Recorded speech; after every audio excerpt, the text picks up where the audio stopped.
Salah bicara akan celaka. Mazmur 141 ayat ketiga. Awasilah mulutku ya Tuhan, berjagalah pada pintu bibirku.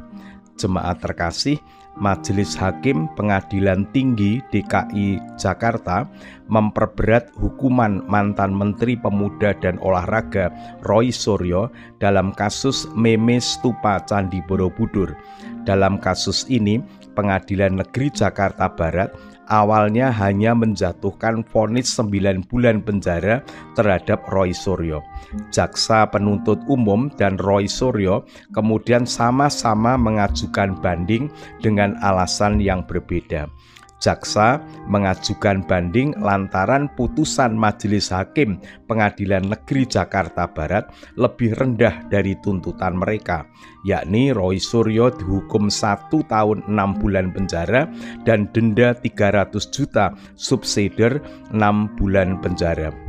Pada 9 Februari 2023, Majelis Hakim Pengadilan Tinggi DKI Jakarta justru menjatuhkan tambahan pidana berupa denda sebesar 150 juta terhadap Roy Suryo. Dengan demikian, Roy divonis hukuman 9 bulan penjara sesuai dengan putusan Pengadilan Negeri Jakarta Barat dan denda 150 juta rupiah. Ketua Umum Dharmapala Nusantara Kevin Wu lantas merespon baik putusan Majelis Hakim Pengadilan Tinggi DKI Jakarta terhadap Roy Suryo. Sebagai pelapor, Kevin mengapresiasi kinerja aparat penegak hukum dalam menangani perkara ini. Kevin berharap putusan itu juga menjadi perhatian para pengguna media sosial untuk berhati-hati mengunggah apapun yang berkaitan dengan SARA. Kevin ingin kasus Roy Suryo menjadi pembelajaran bagi para pengguna media sosial di tanah air agar lebih bijak, santun, tidak menggunakan simbol-simbol agama sebagai bahan ejekan. Kompas.com 11 Februari 2023. Jemaat terkasih, hati-hati menyampaikan sesuatu. Barangkali menurut Roy Suryo tidak apa-apa, sekadar guyonan. Namun bagi orang lain bisa menjadi serius. Apalagi yang menjadi bahan guyonan dan ejekan itu adalah simbol agama yang tentu dihormati oleh para pengikutnya. Ini menjadi pembelajaran bagi banyak orang untuk tidak mudah mengolok-olok sesuatu. Meskipun mungkin hanya guyonan, tetapi sikap mengejek baik dengan kata, gambar, atau perilaku sangat tidak layak.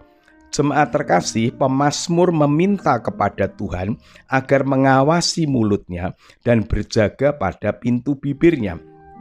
Pemazmur sangat menyadari betapa rentannya mulut dan bibir. Salah berkata akan berakibat fatal. Konflik sering terjadi karena salah atau sembrono berkata sehingga melukai orang lain yang akhirnya menjadikan permusuhan. Sebenarnya yang menjadikan mulut dan bibir berkata salah adalah berasal dari hati. Ketika hati dikuasai oleh emosi atau dikuasai oleh niat buruk, maka mendorong mulut dan bibir untuk berkata-kata tidak bijak.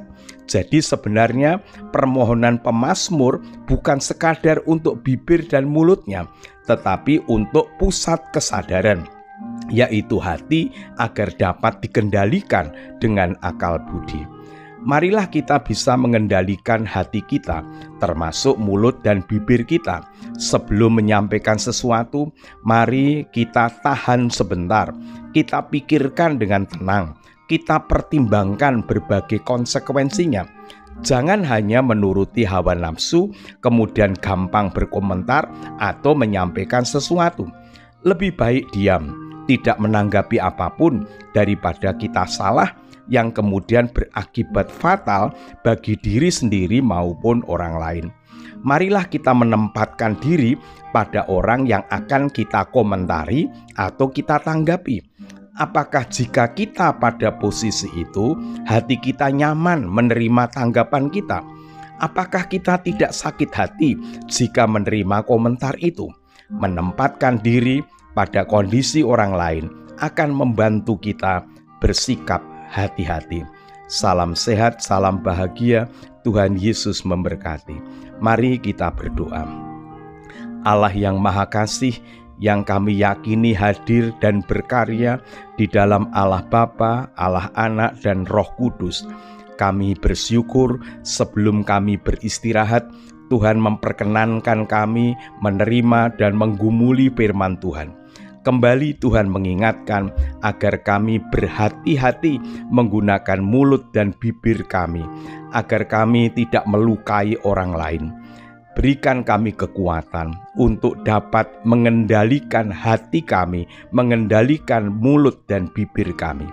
Kami berdoa untuk seluruh warga jemaat, kiranya Tuhan senantiasa memberikan kehidupan yang damai dan sejahtera.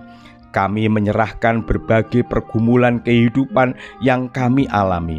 Ada di antara kami yang sedang menderita sakit, Tuhan berkenan untuk menyembuhkannya. Ada yang sedang mengalami duka cita, Tuhan berkenan untuk memberikan penghiburan. Ada yang mengalami beban berat kehidupan, Tuhan berkenan hadir, menyertai dan menolong kami. Sebentar lagi kami akan beristirahat. Tuhan berkenan untuk menjagai kami. Jika esok hari Tuhan masih memberikan kesempatan kepada kami untuk melanjutkan kehidupan ini, kiranya Tuhan berkenan memberikan kekuatan kepada kami agar kami dapat menjalani kehidupan ini dengan bermakna. Ampunilah segala dosa kami, di dalam nama Tuhan Yesus Kristus kami berdoa. Amin.